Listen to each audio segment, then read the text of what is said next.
Hello everyone. Last lecture में हम लोग हाइड्रोकार्बन के बारे में देखे थे कि दो तरह के थे, वो सैचुरेटेड हाइड्रोकार्बन और अनसैचुरेटेड हाइड्रोकार्बन। और आज हम लोग देखेंगे ऑर्गेनिक कंपाउंड के स्ट्रक्चरल फार्मूला कि ऑर्गेनिक कंपाउंड को हम कितने तरह से हम लोग लिख सकते हैं, यानी कि उसके स्ट्रक्चरल फार्मूला के बारे में हम लोग देख। चलिए स्टार्ट करते हैं। ऑर्गेनिक कंपाउंड का जो स्ट्रक्चरल फार्मूला उसको हम लोग तीन तरह से लिख सकते हैं। पहला क्या है, यहाँ पे देखिए, कंप्लीट स्ट्रक्चरल फार्मूला के फॉर्म लिख सकते हैं, कंडेंस फॉर्म में लिख सकते हैं और बॉन्ड लाइन फार्मूला की तरह से लिख सकते हैं।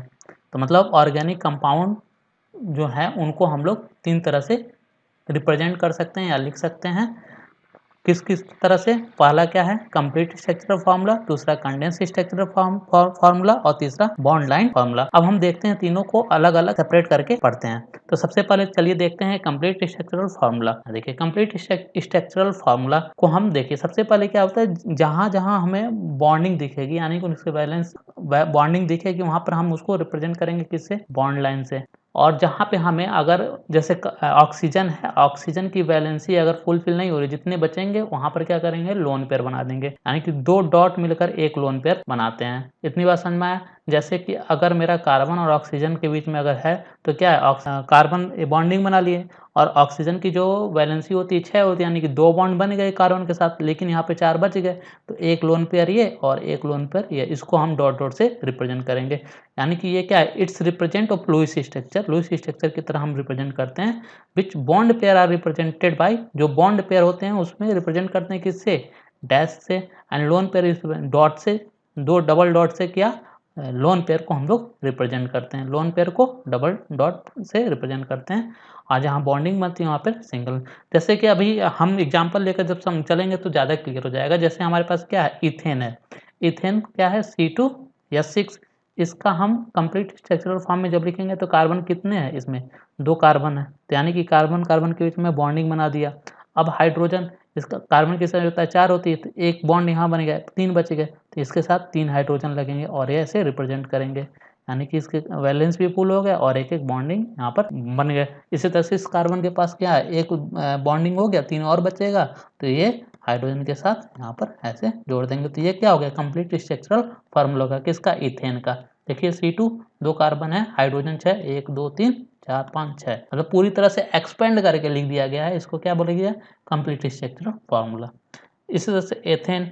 एथेन में क्या है कि जब इन आता है तो डबल बॉन्ड लगता है, यानी कि इसका मतलब क्या है, कार्बन कार्बन के बीच में एक डबल बॉन्ड आएगा।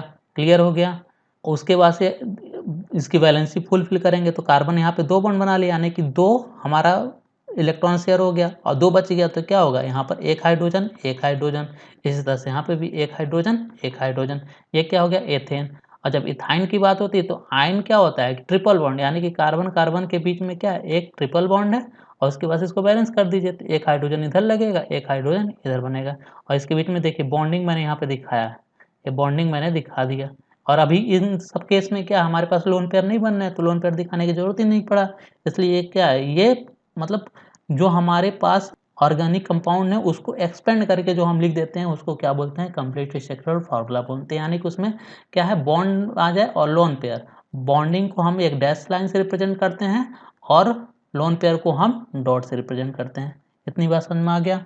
और देखते हैं मेथेनॉल को और एसिटिक एसिड को, अगले स्लाइड में हम लोग देखते हैं। इधर देखिए, मेथेनॉल का फॉर्मूला क्या होता है? CH3OH होता है। इसको हम लोग कंप्लीट स्ट्रक्चरल फॉर्म में जब लिखेंगे तो क्या लिखेंगे? ऐसे लिखेंगे C, इसकी वैलेंसी कितनी होती है? 4 होती है, तो यहाँ पे एक हाइड्रोजन एक हाइड्रोजन एक हाइड्रोजन और यहाँ पर एक ऑक्सीजन और इसके साथ एक हाइड्रोजन। और ऑक्सीजन की वैलेंसी 6 होती है, तो 2 बॉन्ड बन गया, यानी कि 4 बच गया, तो यहाँ पर ऐसे लोन पेयर या इस तरह से कर सकते हैं या ऐसे और क्या कर सकते हैं, CHOH कर सकते हैं। इतनी बात समझ में आ गया? इसी तरह से एसिटिक एसिड में क्या है, इसकी फॉर्मूला क्या होता है? CH3COOH। यहाँ पे 2 कार्बन है और इसके साथ एक डबल बॉन्ड है और वो OH। अब यहाँ पर इसके वैलेंसी फुल कर दीजिए, ये हो गया, कंप्लीट फॉर्म में हो गया। इसके पास देखिए ऑक्सीजन क्या है, 2 बॉन्ड बनाया है, 4 बचा है, तो यहाँ पर ये लोन पेयर और यहाँ पर ये लोन पेयर, तो ये हो गया कंप्लीट स्ट्रक्चरल फॉर्म। अब क्लियर हो गया? अब नेक्स्ट देखते हैं क्या, condense structural formula. Condensed structural formula में हम जो बॉन्डिंग बना रहे थे या लोन पेयर कर रहे थे उसको हमें नहीं लिखना है। जो फार्मूला है उसको हम क्या करेंगे, टेक्स्ट टाइप में लिखते हैं, ठीक है। उसको हम लोग क्या बोलते हैं, कंडेंस्ड स्ट्रक्चरल फार्मूला बोलते हैं। हमें क्या करना है कि जो बॉन्डिंग बन रहा था डैश लाइन या ऐसे रिप्रेजेंट करते उसको हटा देना है और टेक्स्ट फॉर्म में लिखना है। जैसे कि हमारे पास क्या है, जैसे यहाँ पर लिखा हुआ है, ये क्या है, एथेन है, ये मिथनॉल है और ये एसिटिक एसिड है। तो ये कंडेंस फॉर्म में तीनों क्या है, कंडेंस फॉर्म में लिखा। लेकिन मान लीजिए इथेन का जैसे C2H6 रहा होता है तो इसको हमको इस फॉर्म में लिखना है।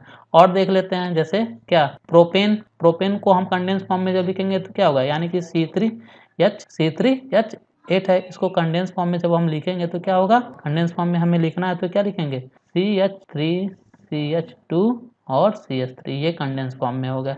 इसी तरह से ब्यूटेन जब आएगा तो क्या होगा, C4H10 जब रहेगा तो इसको हम कंडेंस फॉर्म में लिखेंगे तो क्या लिखेंगे, CH3CH2CH2 और CH3, ये क्या हो गया, कंडेंस फॉर्म में हो गया। इसी तरह से C5H12 आएगा यानी कि पेंटेन आएगा तो इसको हम क्या से लिखेंगे, कंडेंस फॉर्म में, इसको लिखेंगे CH3CH2CH2 और CH3, ये क्या हो गया, कंडेंस फॉर्म में हो गया। तो दो बार समझ में आ गया, कंप्लीट स्ट्रक्चरल फॉर्म कैसे लिखते हैं, पूरी तरह से एक्सपेंड कर देते हैं, और कंडेंस स्ट्रक्चरल फॉर्म में क्या करते हैं, जो बॉन्डिंग बन रहा है या लोन पेयर उसको हटा देते हैं और टेक्स्ट फॉर्म में पूरा एक्सप्रेस करते हैं। इतनी बात समझ में आ गया। तो कंप्लीट स्ट्रक्चरल फॉर्म कंप्लीट हो गया, कंडेंस स्ट्रक्चरल फॉर्म। अब थर्ड पे आ जाते हैं, बॉन्ड लाइन स्ट्रक्चरल फार्मूला पे। इधर देखिए, बॉन्ड लाइन फार्मूला क्या होता है, इसमें हम कार्बन हाइड्रोजन या कार्बन, देखिए कार्बन कार्बन के बीच में अगर बॉन्डिंग बन रही है तो उसको हमें नहीं लिखना है, ठीक है। कार्बन हाइड्रोजन के बीच में अगर बॉन्डिंग है उसे नहीं लिखना है। बात समझ में आ गया। अदर कोई एलिमेंट है जैसे क्लोरीन, एल्कोहल, नाइट्रोजन ऐसे हैं तो उन्हें हमें लिखना है। अभी इसके एग्जांपल से और ज़्यादा समझ में आ जाएगा। जैसे यहाँ पे लिखा गया, the bond line structural represent of organic compound carbon hydrogen atom are not show, मतलब कार्बन हाइड्रोजन एटम को हमें शो नहीं करना है, ठीक है। जैसे कार्बन कार्बन बॉन्ड बन गया, इसको जिग जैग फैशन में हमें लिखना है। देखिए उधर अदर आइटम क्या हो, ऑक्सीजन, क्लोरीन और नाइट्रोजन इस टाइप के सल्फर आ गए तो उन्हें हमें रिप्रेजेंट करना है। जैसे हम एग्जांपल देखते हैं, जैसे क्या मान लीजिए आपके पास आ गया C2H6, तो कंडेंस फॉर्म में क्या है, CH3 हो जाएगा, ये कंडेंस फॉर्म में, ठीक। और इसको जब हम बॉन्ड लाइन फॉर्म में क्या लिखेंगे, बस हो गया, यानी कि यहाँ पर एक कार्बन है, ये रिप्रेजेंटेशन है। इसी तरह से C3H8 में, पेंटेन में क्या होगा, 3 कार्बन, ये हो गया, यानी कि एक कार्बन यहाँ पे, एक कार्बन यहाँ पर, एक कार्बन ये है, क्लियर।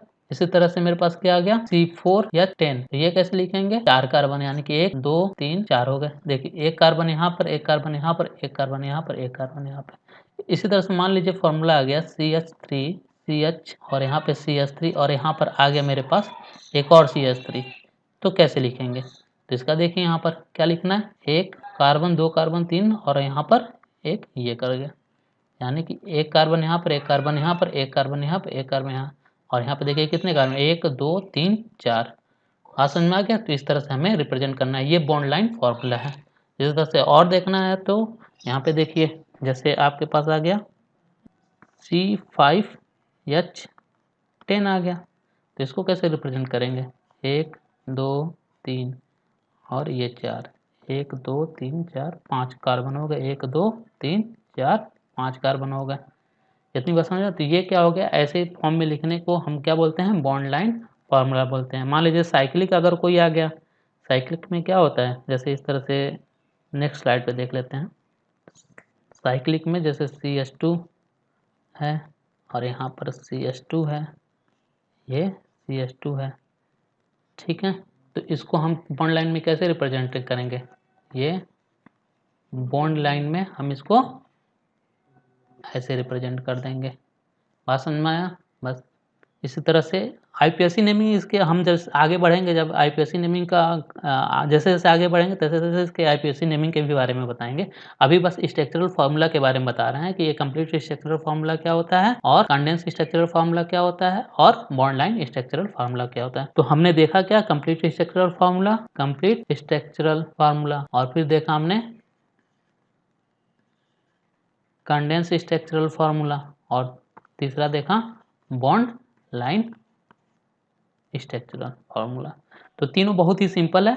कंप्लीट स्ट्रक्चरल फार्मूला में समझिए कि क्या पूरी तरह से एक्सपेंड कर देते हैं। उसमें बॉन्ड लाइन और डॉट ये जो दिखाता है ये लोन पेयर दिखाता है, लोन पेयर, और ये दिखाता है बॉन्ड लाइन दिखाता है। और कंडेंस स्ट्रक्चरल फार्मूला में क्या आते हैं, बॉन्ड लाइन और डॉट ये हटा देते हैं और टेक्स्ट टाइप में एक्सपेंस करते हैं, जैसे CH3 CH2 CH3 इस फॉर्म में, और बॉन्ड लाइन में हमें लाइन के द्वारा इसे रिप्रेजेंट करते हैं। तो आई थिंक सबको समझ में आ गया होगा।